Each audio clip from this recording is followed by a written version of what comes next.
Welcome back to another episode of The Resilient Philosopher. This is your host, DL Dantes. We live in a world where we want to divide ourselves into categories, into labels, into identities based on labels and categories. From the discussion of the alpha male to the idea of feminism. I grew up with a lot of biases as into the role of what a man should be and what a woman should be. And we have spent so much time and effort on categorizing and dissecting the roles that gender have within society. One of those is our sexuality. This is a subject that many people grow up thinking to be taboo. But sexuality is a very broad subject. And the one that we were going to touch today is on desire. A lot of people may think that men are different than women when it comes to desire. And in this episode, I am not going to be politically correct in the sense that I'll be using genders, not sexual orientation. This is not psychological. This is philosophical. Because I've heard growing up and recent that men are really simple creatures. If you simply do this, they are happy. If you simply do that, they're happy. Or I've heard women, they're very emotional. You must give them a gift. You must take them out. You must do this. You must do that. Well, I think we have lost the true minimal essence of what men and women truly want, which is desire. Especially after reading the book, The Courage to be Disliked, which has nothing to do with sexuality, but it gave me a perspective that I want to share with you today, which is that we all want to be desired. It don't matter your gender. You see, a man as dirty, sweaty, tired as it is, will still enjoy coming home to their significant other and feel desired. Talking from a personal level, being that I worked in construction, that I was a welder, that I've done many different type of jobs throughout my life,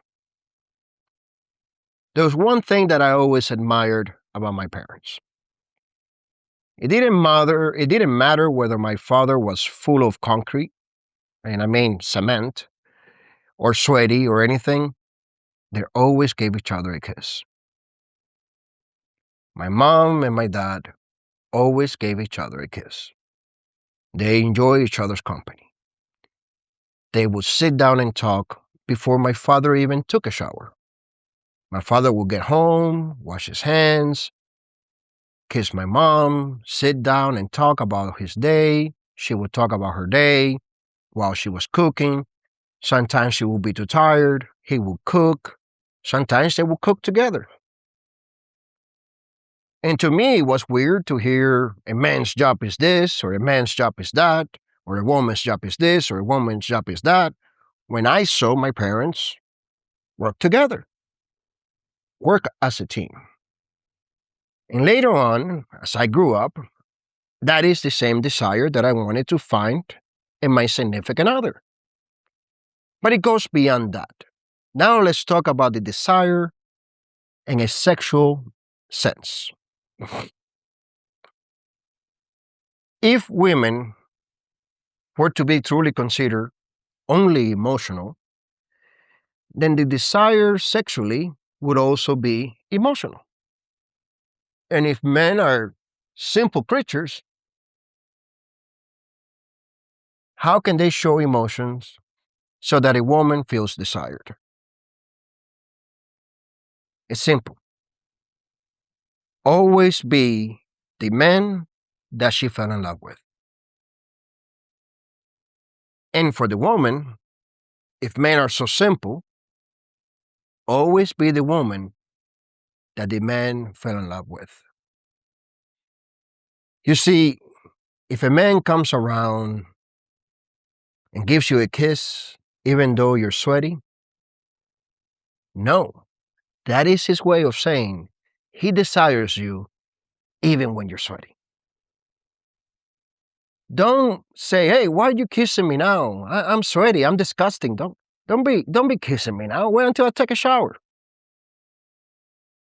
Why? See, it's not that he wants you to be dirty or sweaty, but it's that he doesn't care about cleanliness to show affection. And if a man is working and you come and you give him a hug and he rejects it, that man should understand you're trying to show emotional desire because what you wanted to do was to acknowledge him. Wanted to show affection regardless of what he was doing at that moment. And that is when it's important to stand back and enjoy the thoughts. See, desire in a sexual way is acknowledgement. And that acknowledgement can come in a relationship that is 1 month old or 60 years. See, our sexuality changes through a relationship. At first, a relationship might be built on lust, just pure lust, that grows into more than lust. Because it's like I told my friends, at the end of the night, with a person that you met, the decision must be made. Is that the person you want to look across the room every single day? Or if that's just a person that you want to hang out and nothing more? If that is a person that you just want to hang out, you got to be honest. You got to be truthful. And if that is a person that you can see spending time with, build a relationship, be honest about that too. Any relationship that doesn't start with honesty will not end with honesty. And that is where desire comes into play.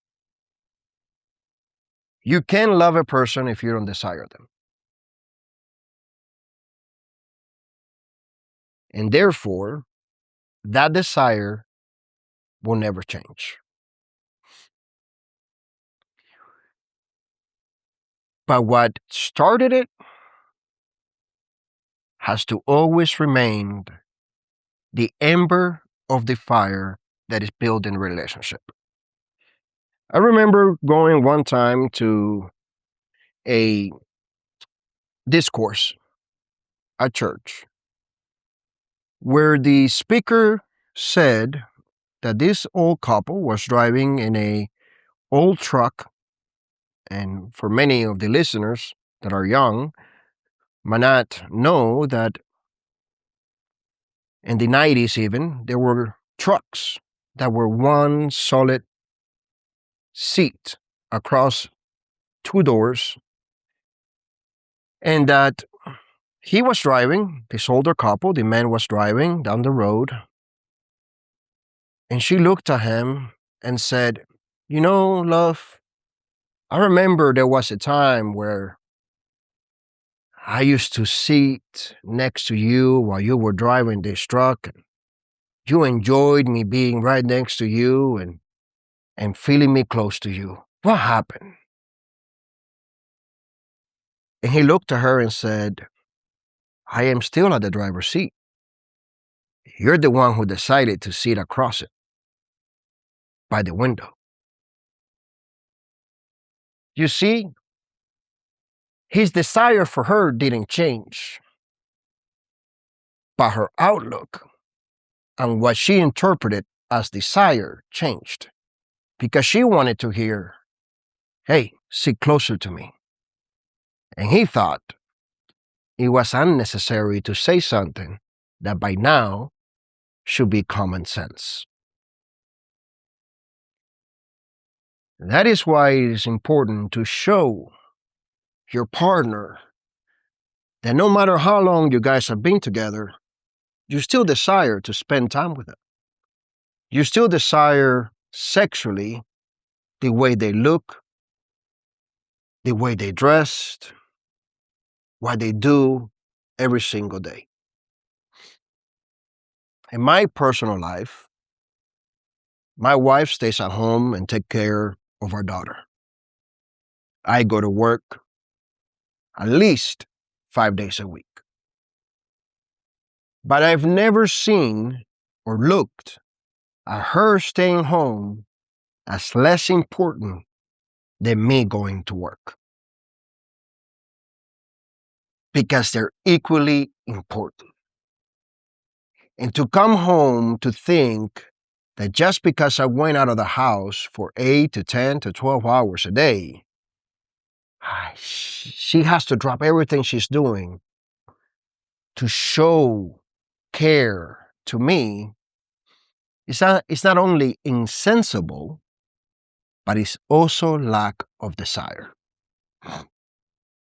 Because if I truly loved her the way I proclaim to do, if I truly desire her the way I claim to do, then I would understand that dealing with a child all day is as difficult and as hard as going to work. Keeping up with a house, keeping up with a 3-year-old, it's not an easy task. And therefore, as much as I would like to get home to a hug and a kiss and a "how is your day, honey?" I have to also be willing to get home and do the same for my wife. When you look at it that way, when you take time to understand each other, to comprehend each other, and to show desire to each other, sexuality will always be there. Because it's fundamental to the relationship. And even though your sexual drive will stop as you age, the sexual desire will always be there because it's not only physical, but also emotional. Because as much as we want to categorize and label emotions due to gender, both genders are equally emotional under different context and different interpretations. So show your love, show your desire to the person you love, and sexuality will follow with it. Because to love is action, and to desire is action, and sexuality is a moment. It's a moment that can last forever when love and desire are shown.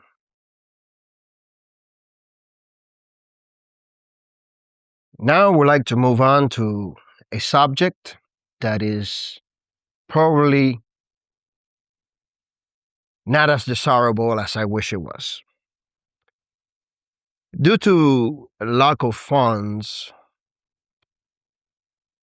most likely after March, the podcast will take a quick or an undefined amount of time off. I'm going to have to look for a different platform that is free. It's going to require more time out of me because, as I've said before, Vision Leon LLC is a company owned, is family owned company, I should say. And we don't have the full funds to continue using Podbean the way we have. Because I am the host, the producer, and content creator for the podcast, for the blog. And I am a full-time student, full-time worker, and a full-time dad and father. My time is limited, and I have to use AI tools for editing. I will be losing those tools due to lack of funds. Therefore, it will take me longer to do what I now can do within minutes. All my podcast episodes are actually live, one shot, two shot recordings at the most, because I do not have the time to spend in a complete editing work where it requires hours of work. That's why I admire content creators that can have a team to do that. But my goal was never to become a content creator in this sense. My goal was simply to write my philosophy in a blog. Later, I adopted the podcast, secondary, complementary to the blog.